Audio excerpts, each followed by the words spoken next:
Class की। चलो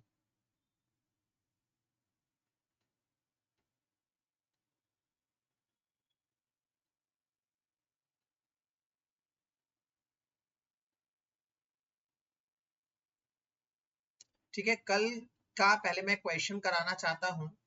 वो क्वेश्चन है बहुत इंपॉर्टेंट, चैप्टर 1 का ही एक न्यूमेरिकल है, इस न्यूमेरिकल के उसमें आते हैं क्वेश्चंस। एक क्वेश्चन है कि कैलकुलेट कैपिटल M मतलब molarity of 3 small m NaOH, density 1.5 ग्राम पर ml। एक ये क्वेश्चन है और एक इसका उल्टा, मतलब इसमें तो हम निकलवा रहे हैं क्या, कैपिटल M निकलवा रहे हैं, और एक होगा उल्टा क्वेश्चन भी आ सकता है, कैलकुलेट मोलैरिटी स्मॉल m पूछेगा of 3 capital M NaOH, density 1.5 ग्राम पर ml। मतलब एक बार वो कैपिटल M दे सकता है, स्मॉल m पूछ सकता है, एक बार स्मॉल m दे सकता है, कैपिटल M पूछ सकता है। ये क्वेश्चन बहुत अच्छा क्वेश्चन बनता है। तो इस क्वेश्चन को हम कैसे करेंगे, आइए एक बार देखते हैं। सबसे पहले जो गिवन होता है वहां से क्वेश्चन उठाते हैं। 3 स्मॉल m NaOH की बात हो रही है तो यहीं से शुरू होगा। 3 स्मॉल m NaOH का मतलब है 3 small m NaOH means 3 moles of NaOH in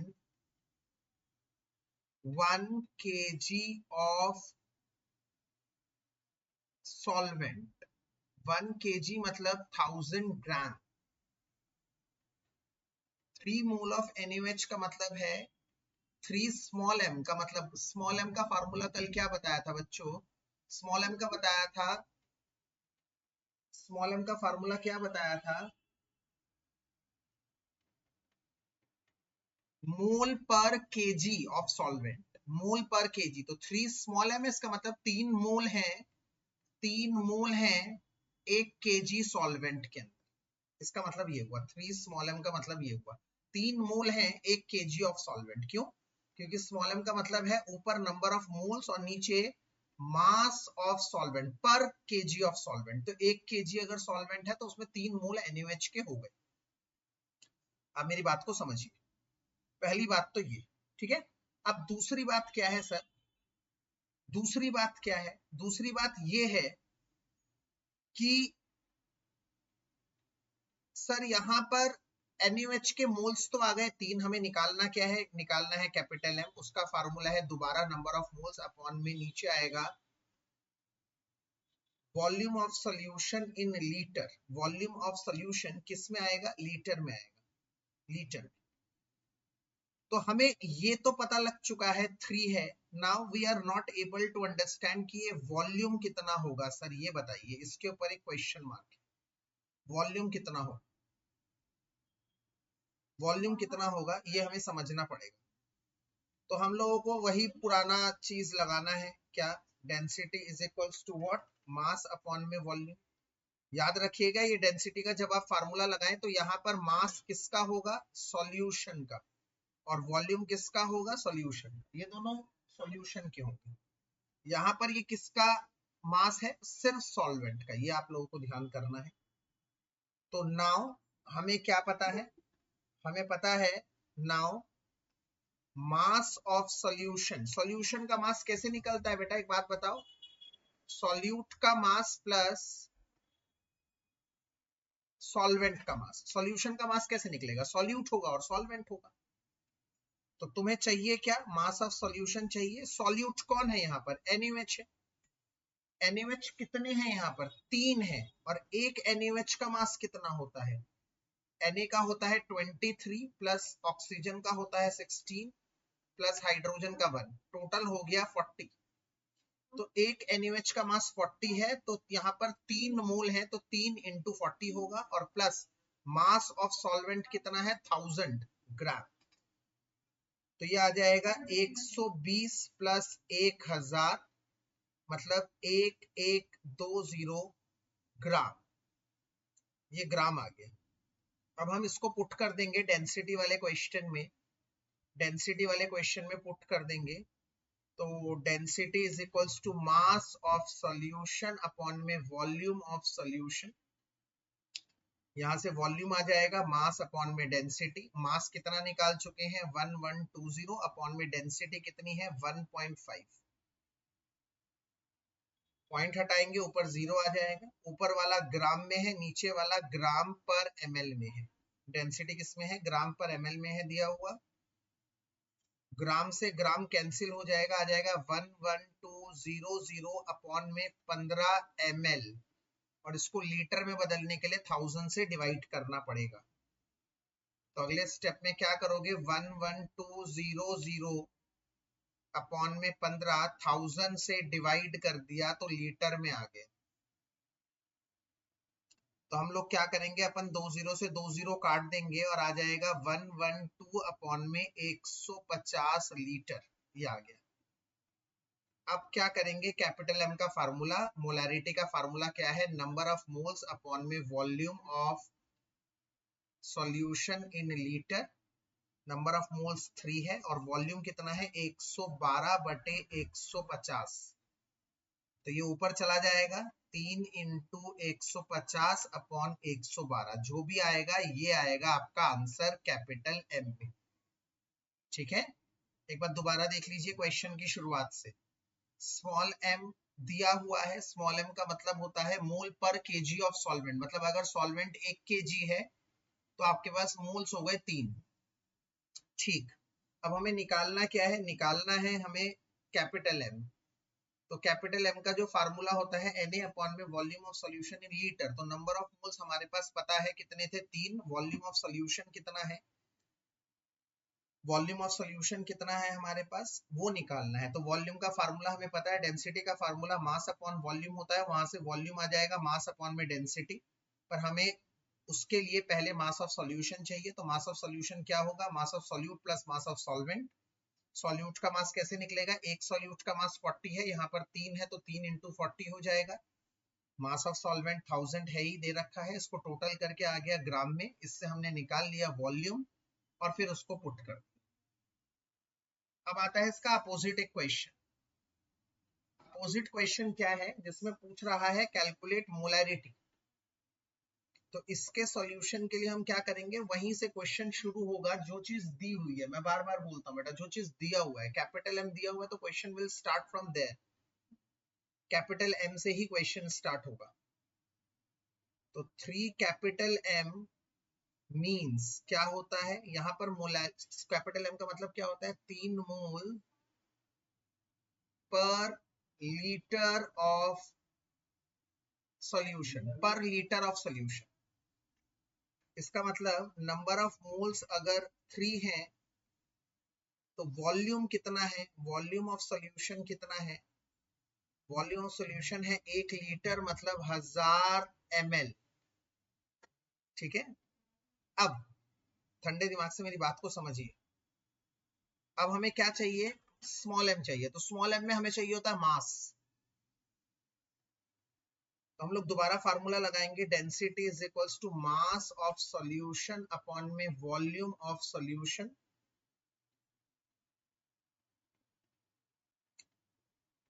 ठीक है, density into volume of solution. Volume किसका, सॉल्यूशन का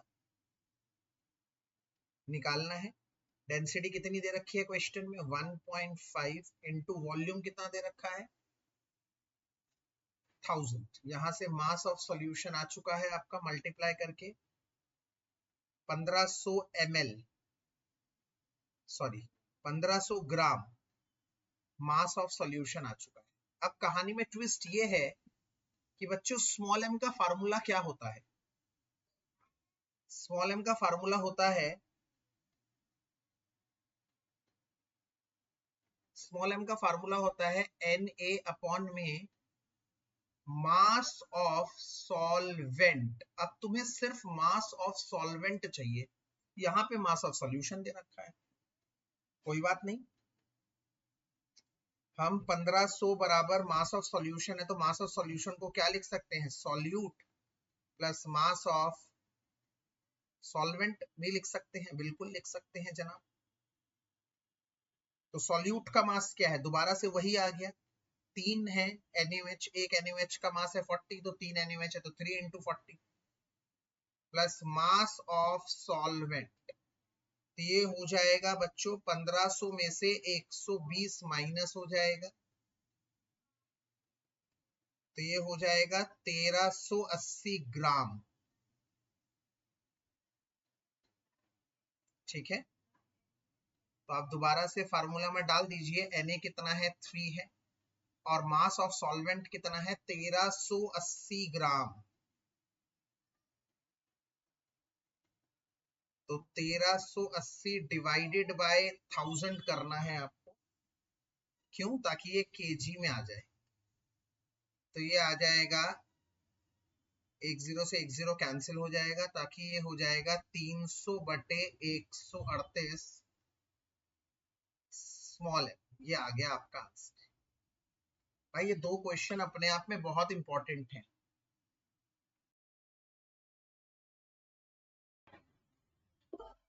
हाँ विनय बताइए।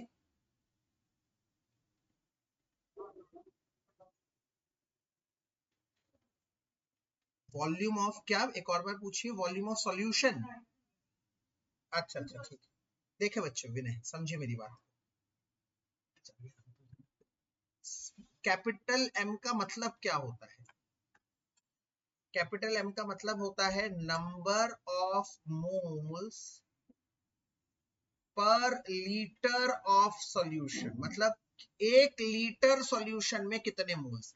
तो 3m का मतलब क्या हुआ, 3 मोल है पर लीटर 1 लीटर में, समझे मेरी बात, number of moles per litre of solution, her litre में, हर लीटर में, तो यहाँ पर 3m है, तो इसका मतलब 3 मोल है 1 लीटर में। तो हमने यहाँ पे क्या मान लिया, मोल्स मतलब 3 आ गए और पर लीटर का मतलब 1 लीटर, 1 लीटर में 3 मोल्स है, समझे मेरी बात। हाँ बेटे और बताएं।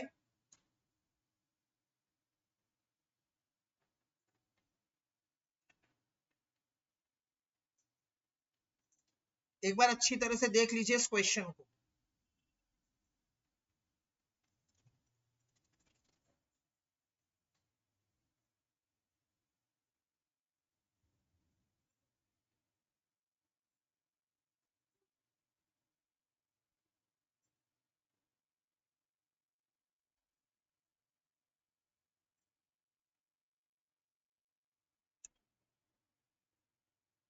एक बार अच्छी तरह से देख लीजिए दोनों क्वेश्चन, बहुत अच्छे क्वेश्चन बन रहे हैं।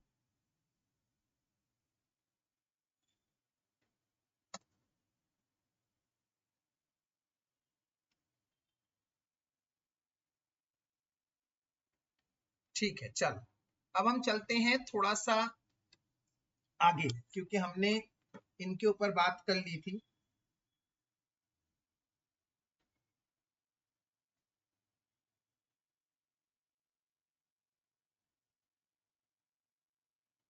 ठीक है ना, इसकी मैं बात कर चुका था, अब मैं थोड़ा सा आगे बढ़ता हूं। अभी ये 2 क्वेश्चन आप लोग प्लीज, अनुरोध है आपसे, ये क्वेश्चन ऐसे टाइप के बहुत अच्छे क्वेश्चन हैं, ये आप लोगों को जरूर करने हैं। इसके बाद हम लोग चैप्टर 2 पे आते हैं, थोड़ा फोकस करते हैं। मैं आप सभी से एक बात बताऊंगा, चैप्टर 2 में ना बेटा, शुरू में चैप्टर 2 में आप लोगों को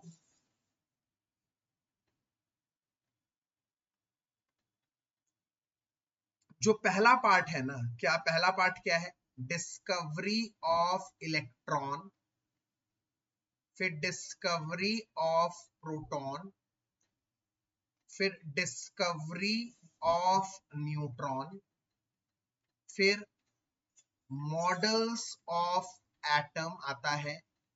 मॉडल्स ऑफ एटम में सबसे पहले जे जे थॉमसन मॉडल आता है, फिर आता है रुदरफोर्ड मॉडल, और इसके बाद आता है बोहर्स डेवलपमेंट बोहर्स डेवलपमेंट में आप लोगों को 2 डेवलपमेंट है, उसमें पहला है EMR का डुअल नेचर, जिसमें पहला EMW EMR का वेव नेचर, दूसरा ब्लैक बॉडी रेडिएशन, समझो मेरी बात को, और दूसरा स्पेक्ट्रा। इनको ज्यादा फोकस नहीं करना है, नहीं, इन पे ज्यादा फोकस नहीं करना है, इनसे बहुत रेयर क्वेश्चंस आते हैं। हम लोगों को फोकस किस में करना है चैप्टर 2? हमको फोकस करना है बोहर्स मॉडल पर, हमें फोकस करना है फोटो इलेक्ट्रिक इफेक्ट के न्यूमेरिकल्स पर, हमें फोकस करना है डी ब्रॉय की थियरी पर, उसके न्यूमेरिकल पर, हमें फोकस करना है फोकस, नॉट नीडेड, मैं लिख ही रहा हूं, इतना ज्यादा जरूरी नहीं है, important, more focus. D Broglie करना है, हाइसेनबर्ग्स अनसर्टेनिटी प्रिंसिपल हमें करना है, आप समझ रही हैं? अच्छा, श्रोडिंगर की वेव इक्वेशन भी नहीं फोकस करनी है।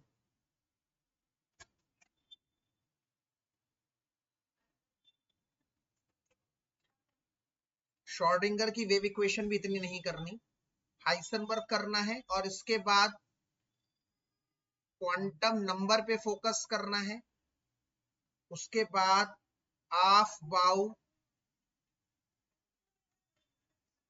प्रिंसिपल करना है, ऑफ-बाउ प्रिंसिपल के बाद आप लोगों को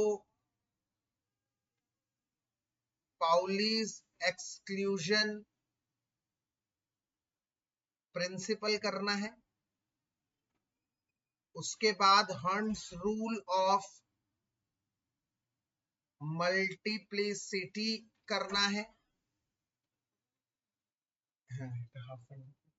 उसके बाद कॉन्फ़िगरेशन, ठीक है, इन पे फोकस।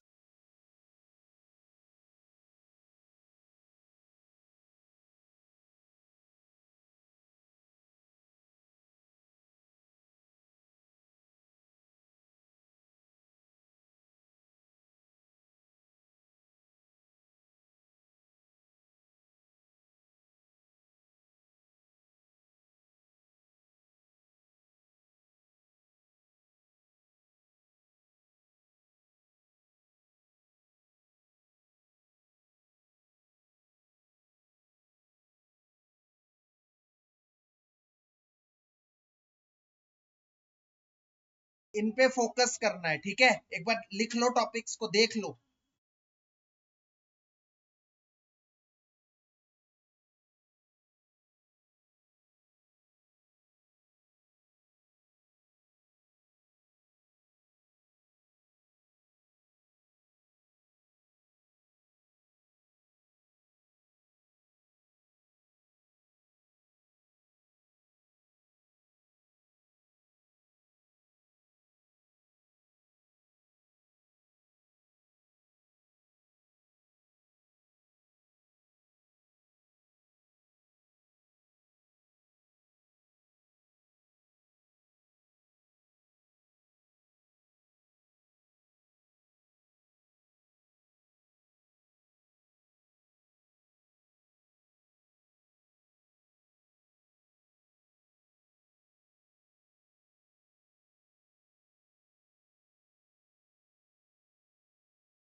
हाँ बेटा बताइए, ठीक है, ये वाले टॉपिक्स आप लोगों को जरूर फोकस करने हैं चैप्टर 2 में, क्योंकि मैं ये क्यों बता रहा हूँ, रीजन इज बीइंग चैप्टर 2 में ना बहुत ज्यादा एनर्जी बच्चा क्या करता है ना, चैप्टर 2 पढ़ता है कि हाँ भाई शुरू से पढ़ रहा हूँ, बहुत अच्छी तरह से पढ़ रहा हूँ, और वो discovery of electron, proton, neutron में इतनी ज्यादा एनर्जी वेस्ट कर देता है कि जब से मेन चैप्टर आना होता है बोहर मॉडल के बाद से वो अपना एनर्जी लूज कर देता है।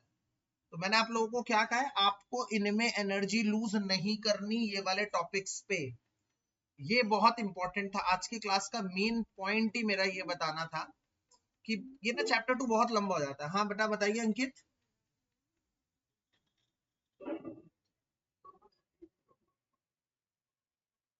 नहीं बेटा बहुत कम नीट में आते हैं, ऐसी बात नहीं है, आते हैं। मैं अभी स्कूल की बात कर रहा हूँ, ठीक है, म्यूट करिए।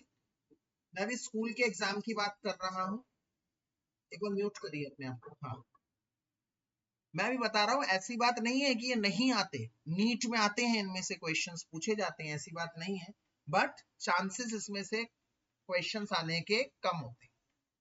ठीक है, तो एनर्जी अपनी बहुत ज्यादा इसमें बर्बाद नहीं करनी, एनर्जी इनमें लगानी है, पहले ये टॉपिक करने हैं, अगर फिर एनर्जी बचे तो उस पे, मतलब क्या होता है ना, हम नहीं तो इस पे लूज कर देते हैं एनर्जी, ये आप लोगों को मुझे बताना। इसके अलावा मैं आज शुरू करूंगा फोटो इलेक्ट्रिक इफेक्ट के न्यूमेरिकल से। पहले क्वेश्चन लिख रहा हूं और मैं चाहूंगा आप लोग उस क्वेश्चन को सब ट्राई करें, मैं 2 मिनट का समय दूंगा और मैं चाहूंगा आप लोग एक बार कॉपी और पेन लेकर बैठे, सभी बच्चे कॉपी और पेन लेकर बैठ जाएं। एक बेसिक सा क्वेश्चन लिखूंगा एकदम, और मैं चाहूंगा कि आप सभी बच्चे उस क्वेश्चन को करें, ठीक है, बहुत जरूरी है। फार्मूला पहले एक बार बता देता हूँ फोटो इलेक्ट्रिक इफेक्ट का क्या है। मान लीजिए ये एक मेटल सरफेस है, इस पे एनर्जी दे रहा हूं मैं E, और इसमें से इलेक्ट्रॉन्स को निकलने के लिए एक मिनिमम एनर्जी की जरूरत है, उस मिनिमम एनर्जी को कहते हैं थ्रेशोल्ड एनर्जी, या कई बार इस थ्रेशोल्ड एनर्जी को W0 मतलब वर्क फंक्शन भी कह देते हैं, मतलब कम से कम भैया इतनी एनर्जी तो चाहिए, समझो मेरी बात, और ये एनर्जी है जो मैं सप्लाई कर रहा हूं। तो अगर मेरी एनर्जी उतनी हो जाए जितनी चाहिए थी, तो उसमें इलेक्ट्रॉन इजेक्ट करेगा, पर आइंस्टाइन साहब कहते हैं कि अगर मेरी एनर्जी ज्यादा है तो वो एनर्जी कहां जाएगी, वो एनर्जी एक्स्ट्रा उसकी काइनेटिक एनर्जी में कन्वर्ट हो जाएगी, वो उसकी काइनेटिक एनर्जी में कन्वर्ट हो जाएगी। Extra amount of energy will be converted into the kinetic energy of the ejected electrons. The electron will be ejected with more kinetic energy. ठीक है, यहां पर अब आपको ध्यान रखना है एनर्जी का फार्मूला क्या है। एनर्जी का फार्मूला है एच सी अपॉन लैम्डा, जहां पर सी अपॉन लैम्डा का मतलब है म्यू, फ्रीक्वेंसी, तो इसको हम ऐसे भी लिख सकते हैं या ऐसे भी लिख सकते हैं। और अगर मैं थ्रेशोल्ड एनर्जी की बात करूं तो वो हो जाएगा एच सी, तो कांस्टेंट ही है, लैम्डा नॉट, और यहाँ पर एच म्यू, म्यू नॉट हो जाएगा। तो आपको मेरी बात समझनी पड़ेगी, तो मैं बहुत समझ जाऊंगा। यहाँ पर h का मतलब आपको समझना पड़ेगा क्या है, प्लैंक्स कांस्टेंट है। c मतलब क्या है, स्पीड ऑफ लाइट। म्यू मतलब क्या है, फ्रीक्वेंसी। ठीक है, यहाँ पर म्यू नॉट मतलब क्या होगा, ऑब्वियसली क्योंकि ये एनर्जी कौन सी है, थ्रेशोल्ड एनर्जी है, तो ये फ्रीक्वेंसी कौन सी होगी, थ्रेशोल्ड फ्रीक्वेंसी। और ये क्या होगा, इसका होगा threshold wavelength, mini maximum wavelength, याद रखिएगा। क्यों, क्योंकि अगर ये एनर्जी मिनिमम है तो ये वेवलेंथ मैक्सिमम है, मैक्सिमम। थ्रेशोल्ड एनर्जी मिनिमम होती है तो वेवलेंथ मैक्सिमम होती है, क्योंकि इनवर्सली रिलेटेड है। ठीक है, तो इसको हम ऐसे भी लिख सकते हैं, इसको एक और फॉर्म क्या है, H mu is equals to H mu naught plus half M V square, ये एक ऑप्शन है। या H C upon lambda is equals to H C upon lambda naught plus half M V square, भी इसका एक option हम लिख सकते हैं। तो आप मुझे करके दिखाइए एक, कि calculate the threshold energy if a wavelength of 300 nanometer, nanometer मतलब होता है 10 की power -9 metre, if a wavelength of 300 nanometer falls on a metal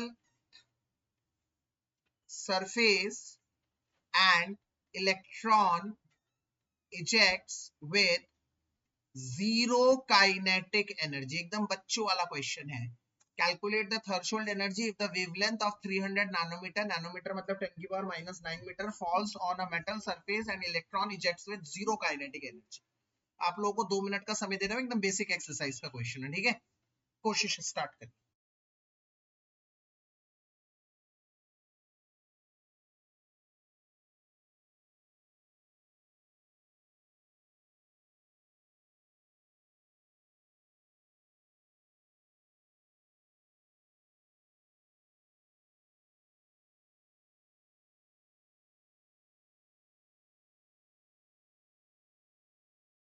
हाँ बेटा, थ्रेशोल्ड एनर्जी निकालनी है.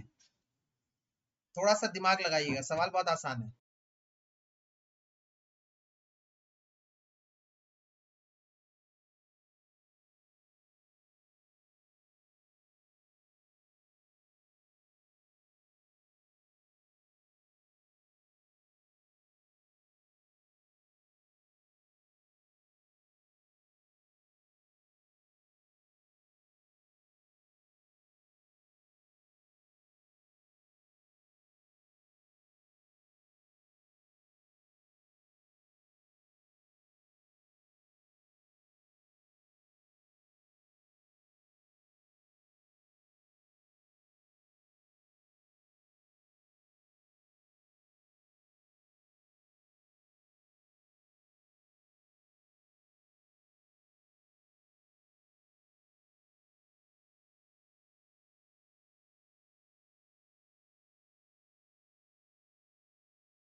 इजी क्वेश्चन था, मेरे ख्याल से मैंने 4 मिनट का समय दिया, सबका हो गया होगा.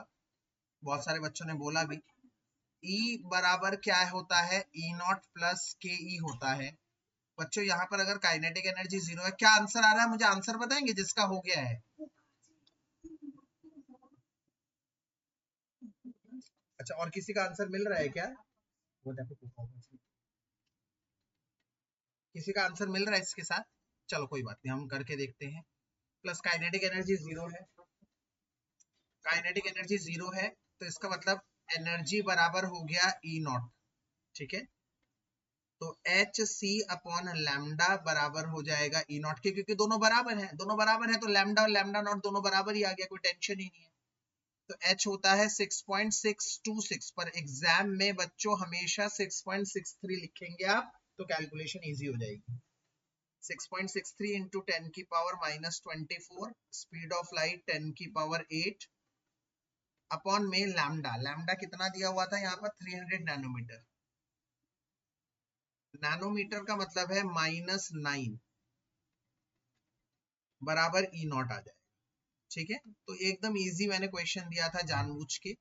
पहले तो ये 2 जीरो, आप मेरी बात को समझिए. चल, पहले हम क्या करेंगे, ये आ जाएगा 100, ये आ जाएगा 1.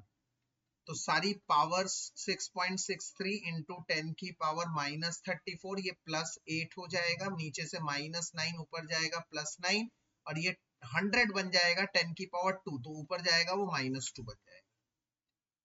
तो 6.63 इंटू 10 की पावर 8, 8 16 17 -36 और +17, ये हो गए -36 और ये 8, 8 16 17 हो गया। तो ये आ जाएगा 6.63 इंटू 10 की पावर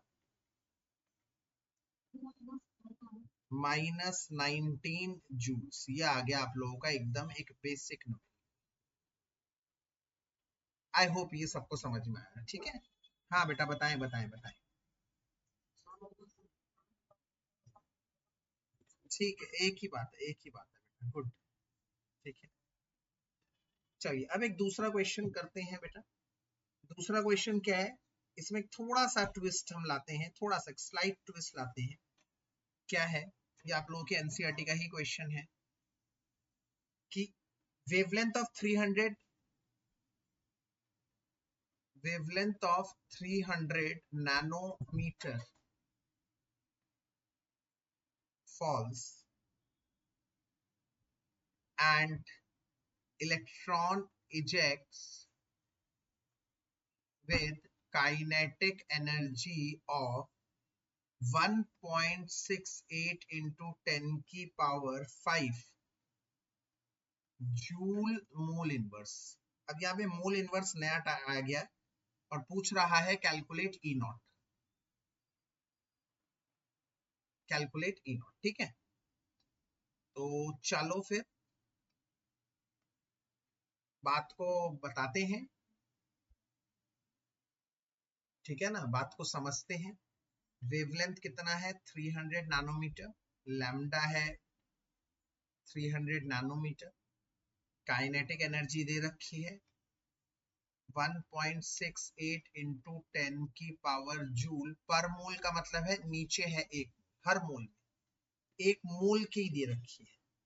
अब पता है क्या है, मैं आप लोगों को एक छोटी सी बात बताता हूँ, ये पर मोल है तो बेस्ट क्या है हमारे लिए, बेस्ट है कि एक इलेक्ट्रॉन की एनर्जी कैसे निकालेंगे। तो एक मोल की है ना, तो एक मोल की है और एक इलेक्ट्रॉन की एनर्जी कैसे निकालेंगे।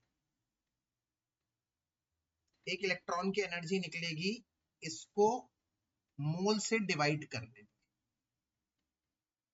तो हम लोग क्या करेंगे, kinetic energy of one electron, एक इलेक्ट्रॉन की कैसे निकलेगी 1.68 इंटू 10 की पावर 5 अपॉन में 6.022 इंटू 10 की पावर 20। मैं हमेशा से बच्चों को बोलता हूँ बेटा एवोगाड्रो नंबर लिखा तो 6.022 पूरा करो, पर यूज हमेशा 6 करा करो, फायदे के सौदे में रहो, बहुत फायदे के सौदे में रहो। मतलब लिखना पूरा 6.022 है, but when it comes to use उसको 6 ही मान लो तो कोई दिक्कत वाली बात रहेगी नहीं। तो उसको डिवाइड करके 0.278 आ रहा है, 278 को आप अप्रोक्सीमेटली 28 भी लिख दो इंटू 10 की पावर 5 और -23, तो आ जाएगा 0.28 इंटू 10 की पावर -18। ठीक है भाई, इतना आ गया, बहुत अच्छा। ये काइनेटिक एनर्जी एक इलेक्ट्रॉन की आ गई, एक मोल की दे रखी थी। अब हम क्या करेंगे, नाउ एनर्जी निकाल लेंगे। एनर्जी का फार्मूला है hc अपॉन लैम्डा, h होता है 6.63, मैंने अभी पीछे बताया, -34 इंटू 3 इंटू 10 की पावर 8, ये मैंने आपको बताया। नीचे लैम्डा कितना है 300 नैनोमीटर, मतलब 10 की पावर -9। ये अभी मेरे पीछे वाले क्वेश्चन की तरह ही बन गया, सेम एकदम डिट्टो है ना, एकदम देखो यही सेम बन गया। तो सीधे इसकी जगह 6.63 लिख सकता हूँ इसको, तो मैं सीधे इसको तो लिख ही सकता हूँ 6.63 इंटू 10 की पावर -19,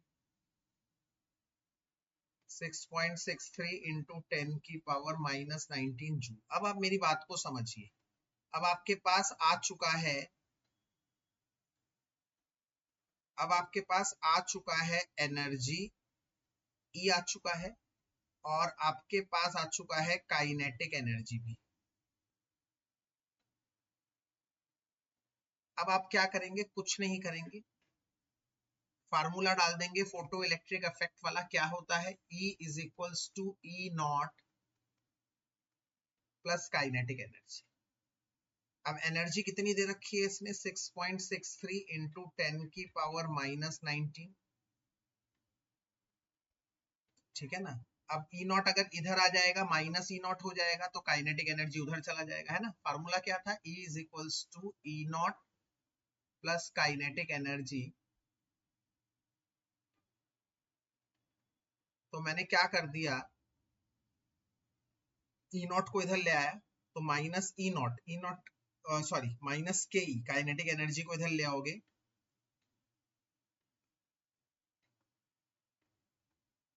बराबर आ जाएगा ई नॉट, काइनेटिक एनर्जी इधर आ जाएगी minus kinetic energy is equals to E naught. तो माइनस काइनेटिक एनर्जी कितनी थी 0.28 इंटू 10 की पावर -80। तो यहां से आ जाएगा 6.63 इंटू 10 की पावर -1 माइनस 0.28। तो इसको लिख सकता हूं 0.663 माइनस 0.28, ठीक है ना।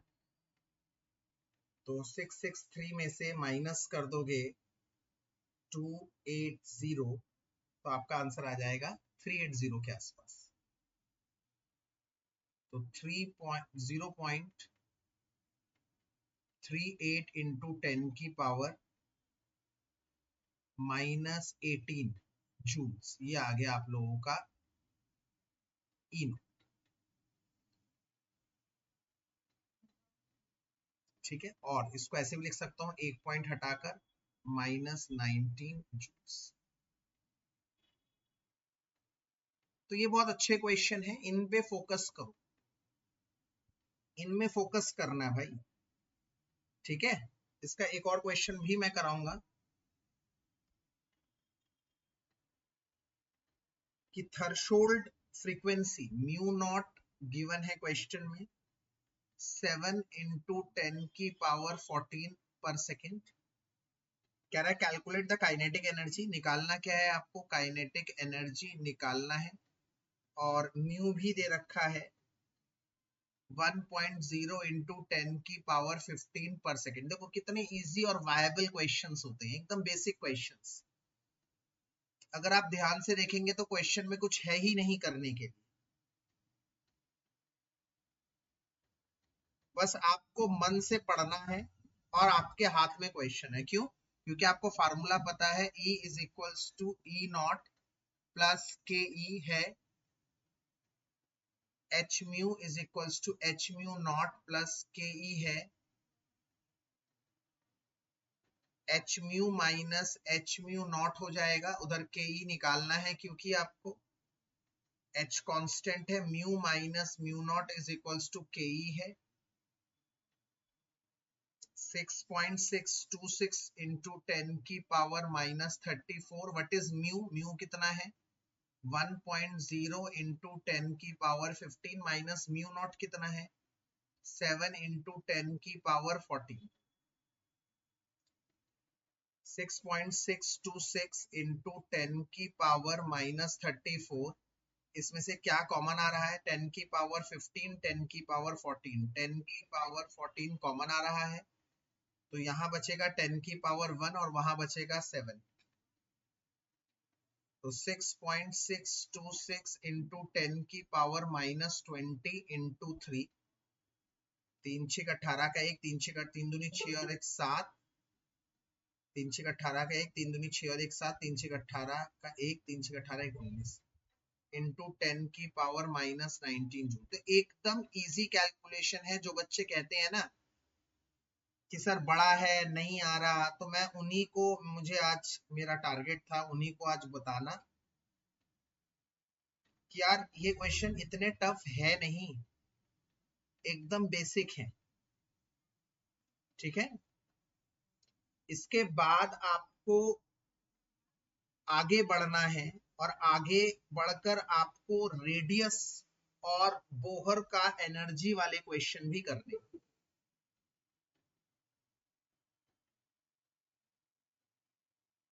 ठीक है ना। तो बोहर का अगर मैं बोहर्स रेडियस की बात करता हूं तो बोहर्स का रेडियस आपको पता ही है 0.529 लिख लो एंगस्ट्रॉम में, या तो 52.9 n स्क्वायर अपॉन में z। ये किसमें है? पाइकोमीटर। पाइकोमीटर का मतलब होता है 10 की पावर -12 मीटर्स।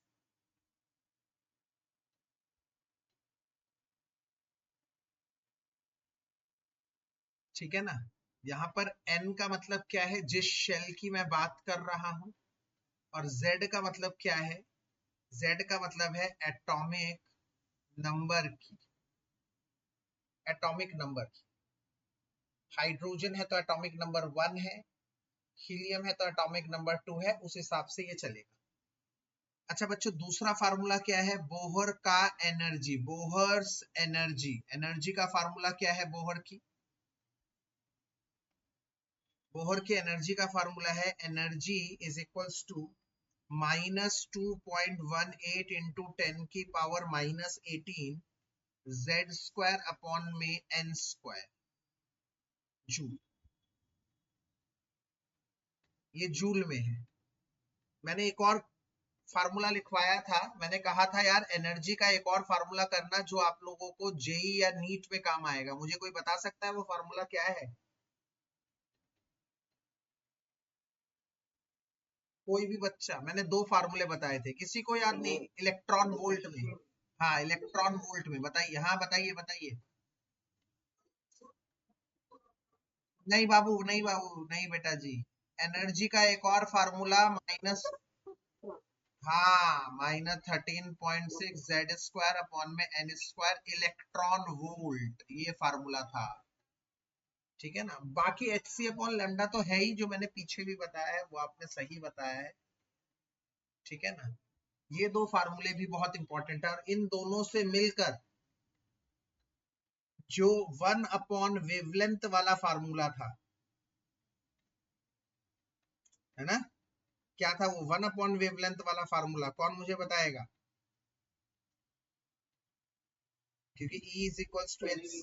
हाँ, वेव नंबर का फार्मूला। कौन मुझे बताएगा वेव नंबर का फार्मूला? हाँ बहुत अच्छे, वेरी गुड। मैं देख रहा हूँ। वेव नंबर, रेडबर्ग कांस्टेंट वाला। तो वेव नंबर का फार्मूला होता है इसी से। Wave number is equals to 1 upon lambda is equals to R H 1 upon n1 square minus 1 upon n2 square. ये तीसरा फार्मूला है। ठीक है। यहां पर आर एच का मतलब है रिडबर्ग कांस्टेंट,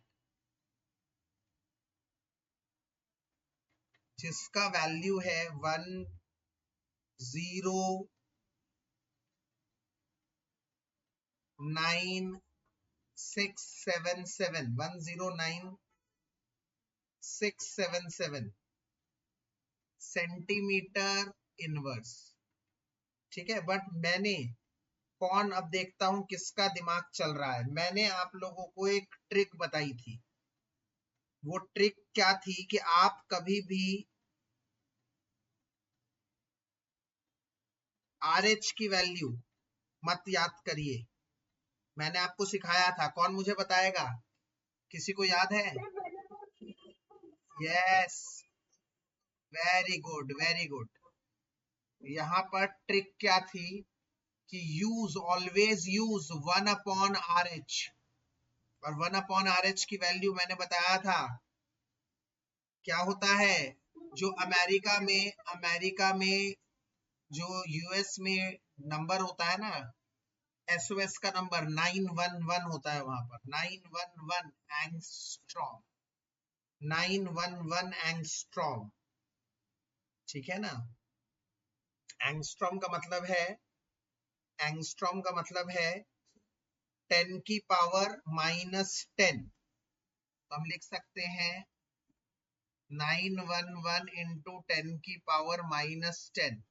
अब वो और भी डिपेंड करता है कि सर मैं इसको 2 से और डिवाइड कर दूं या फिर 1 डिवाइड कर दूं, 10 से डिवाइड कर दूं और 10 से मल्टीप्लाई कर दूं तो -9 बन जाएगा। 9.11 इंटू 10 की पावर -9 बन जाएगा, नैनोमीटर में आ जाएगा। इससे कैलकुलेशन 100 से करेंगे, इससे कैलकुलेशन और इजी हो जाएगी। पर आप एक चीज याद रखिए, ऐसा 911 याद रहेगा इजी, ठीक है ना। आप इसको 0.911 भी कर सकते हैं। सपोज करो मैं इसको 1000 से डिवाइड कर दूं तो ये भी 1000 से ये हो जाएगा।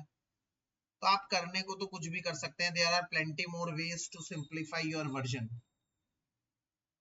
ठीक है ना। तो इसका मतलब आज हमने आपको दो चीजें बताई। एक तो चैप्टर 1 का न्यूमेरिकल, और मेन मैं बार बार बता रहा हूं, सभी के टर्मिनल एग्जाम आ रहे हैं, सबको चैप्टर 2 में ये वाले नॉट नीडेड तो नहीं कहूंगा, लेस फोकस करना, लेस फोकस, इस पे बहुत कम फोकस करना और इस पे मोर फोकस करना, मोर फोकस, क्योंकि ये वाले टॉपिक चैप्टर 2 के ज्यादा इंपॉर्टेंट है, जिसमें मैंने आज आप लोगों को बोहर मॉडल और फोटो इलेक्ट्रिक इफेक्ट इन दोनों को बता दिया है, इन दोनों को बताया है। और इन दोनों को मैं चाहूंगा कि आप लोग आगे भी पढ़ते रहें। बाकी परसों की क्लास मेरी पूरी कोशिश रहेगी 100% की, अब ऊपर वाला नहीं जानता हूँ क्या करना है, हम लोग सेंटर पे मिलेंगे। पर मैं तब भी इस वीक सैटरडे संडे और भी थोड़े से ऑनलाइन क्लास एक्स्ट्रा रखूंगा, क्योंकि ऐसे बैठकर थोड़ा सा चैप्टर रिवीजन करना मेरे हिसाब से बहुत फायदे का सौदा है, क्योंकि अगले हफ्ते मेरे ख्याल से बहुत सारे बच्चों के एग्जाम्स हैं ही, और डाउट्स वगैरह भी जो होंगे हम लोग असेस करेंगे। तो आज के लिए इतना ही छोड़ता हूँ। इसकी रिकॉर्डिंग और इसके नोट्स मैं आप लोगों को क्लास में ग्रुप में शेयर कर दूंगा, आप उसको देख लीजिएगा। So that's it for today, everyone. God bless. Take care. Bye.